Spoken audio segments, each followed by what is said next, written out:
What's going down, folks? It's your boy C back on the sticks once again with another Madden 18 MUT Drafts video for you guys. And I'm telling you guys, I've been having so much fun with the MUT Draft mode this year. It's just been really tough to play anything else. This is pretty much all I've been doing since Madden 18 dropped. Now, getting into the draft in round 1, we have an all-elite round. And though Travis Kelce would be a really nice option in the passing game, I've got to go with Frederick and build up front in the trenches.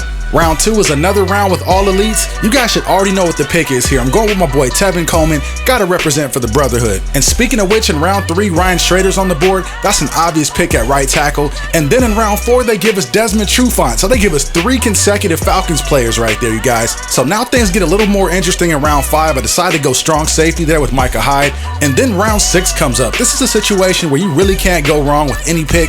So it's pretty much going to be a coin flip, but I decided to go with Odell Beckham Jr. just because he's a little faster than AB. Now in round 7, I stick with the wide receivers and go with Emmanuel Sanders there. And then comes round 8. I really don't care about any of these players, to be honest with you guys, but I need a corner, so that's going to be the move there. And then in round 9, since they're trying to force feed us tight ends, I finally take one in Jared Cook, bringing up round 10. So since I'm going to be running a 3-4 defense here, I decided to go with Trey Flowers to anchor the right end spot. And then for the second consecutive round, they give us all elite cards to choose from. But the obvious pick based on need is going to be HaHa Clinton Dix. Then we've got the quarterback round. I decided to go with Kirk Cousins because I've never played with him before, but I'm really not a fan of any of those quarterbacks. And in round 13, they tried to sneak in a fullback there for some reason, but I'm staying focused on the offensive line, going with JC Treader, and he'll probably slide over to one of the guard spots. In round 14, I'm focused on the D tackle spot, going with Baker. And then in round 15, I go with the BPA strategy and go with Lawrence Timmons. I need a 3-4 middle linebacker, plus he's the only elite on the board, so that makes sense. And then in the next round, staying focused on the offensive line, we don't have a left tackle. That's a pretty huge need for us, so we're going ahead and pick up Donald Penn.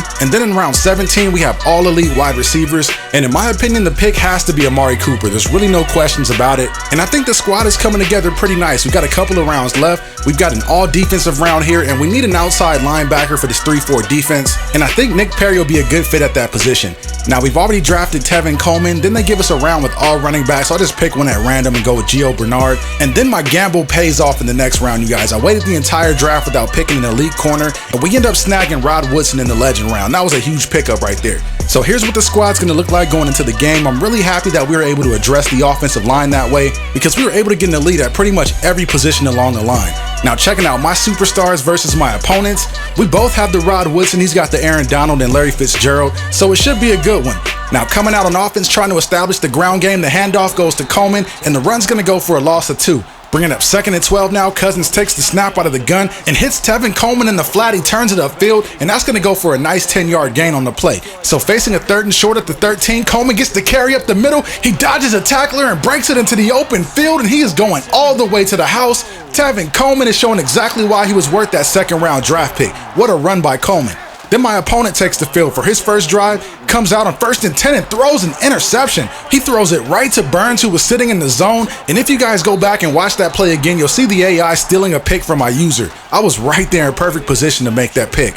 But getting into my next drive, Cousins does the smart thing and gets rid of it instead of taking the sack there, bringing up 2nd and 10. Coleman on the toss play off the right side, and that's going to go for a solid 5-yard pickup. That's going to set us up with the 3rd and 5 situation from the 11. Cousins then takes the snap out of the gun, looking for Odell on the slant, but he throws it behind him and the pass is picked off. But check this out, my opponent makes the interception, runs out of the end zone, then back in, and we tackle him for the safety. That was a crazy turn of events right there. So on our next drive, Cousins comes out under center, takes the snap, hands it off to Coleman. He has a hole, jukes a defender, and he's off to the races, making another tackler miss. He's going to run it in for a 2nd long score of the day. Tevin Coleman is just putting on a clinic out here, you guys. So how does my opponent respond to the 16-point lead? On 1st and 10, he throws it into traffic and is picked off by my user. So the CPU makes up for stealing my first user pick by giving me that one, and my opponent's just had enough at this point. He conceded the game. I'm just saying, he probably shouldn't have wore those Patriot uniforms. I'm just joking, you guys. GG to my opponent. Now, I didn't want to end the video there and leave you guys hanging like that, so I fired up another game, and my opponent comes out dotting me up. I mean, the very first play, he connects with this wide receiver there near the sidelines, and then on the next play, takes the snap out of the gun, looking to make a play downfield, decides to scramble with Rivers, and then accurately throws across his body into the middle of the field for the completion. And did you guys just see what happened on that play? Check this out. In the case of friendly fire, Micah Hyde does a headstand right there. That was just a crazy play. So after my defense is done trying to break dance here, on 1st and 10, my opponent throws an incompletion. That's going to bring up a 2nd and 10. Rivers with time dumps it out underneath to his tight end, and that completion is going to go for about 5 or 6. 3rd down now. Rivers in the gun, takes the snap, trying to thread the needle in the middle of the field. I was right there, but I couldn't get over there with my user. He ends up throwing it right by me for the completion. So then he goes to the no huddle, rushing everybody up to the line, still in the gun with 3 wide receivers. He takes the snap with Rivers and then hands it off to Bell, who walks in for an easy touchdown. So now the pressure's on our offense to respond. On 1st and 10, Coleman gets the carry off the left side. He finds daylight and tries to juke a couple of defenders. He gets by one, but gets tackled by the 2nd, and that rush is going to go for 19 yards. Then on 1st and 10 from the 42, Cousins under center throws a laser complete to Amari Cooper, who takes a big hit at the end of that play.